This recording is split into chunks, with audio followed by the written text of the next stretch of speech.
Impossible de ne pas revenir sur l'événement majeur de la semaine qui a quasiment éclipsé la résurrection inespérée des fantômes de l'équipe de France de foot. Je veux parler de la sortie mondiale du Beaujolais Nouveau 2013. Ça n'a l'air de rien, cette petite fête qui fait se réunir à partir du troisième mercredi de novembre à minuit nos amis philosophes de comptoir autour d'un petit verre de rouge qui sent parfois la banane. Mais quand on réfléchit, on peut toucher du doigt la notion complexe et si mystérieuse en même temps de miracle. En effet, quiconque s'intéresse un peu au vin sait que pour produire ce breuvage, il faut généralement du temps.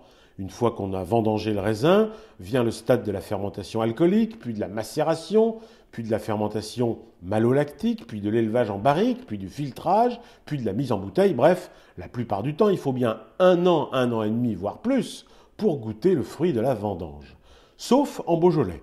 Là-bas, il y a un truc particulier, je ne sais pas quoi, le climat, le contexte social, les restes du nuage de Tchernobyl. Toujours est-il qu'en Beaujolais, le vin se fait beaucoup plus vite qu'ailleurs. 6 semaines suffisent. On appelle ça le Beaujolais nouveau. Et c'est un mystère complet. Les chercheurs de l'INRA ou du CNRS ont beau plancher dessus depuis des années, ils n'arrivent pas à élucider ce mystère de la nature.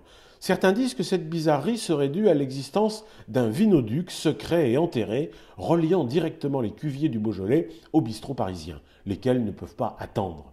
C'est pour ça qu'on ferait le vin plus vite qu'ailleurs. Je ne sais pas si c'est vrai, mais ce qui est certain, c'est que le Beaujolais nouveau reste assez bizarrement méprisé par la plupart des viticulteurs des autres régions, qui, disent-ils, préfèrent boire du vin.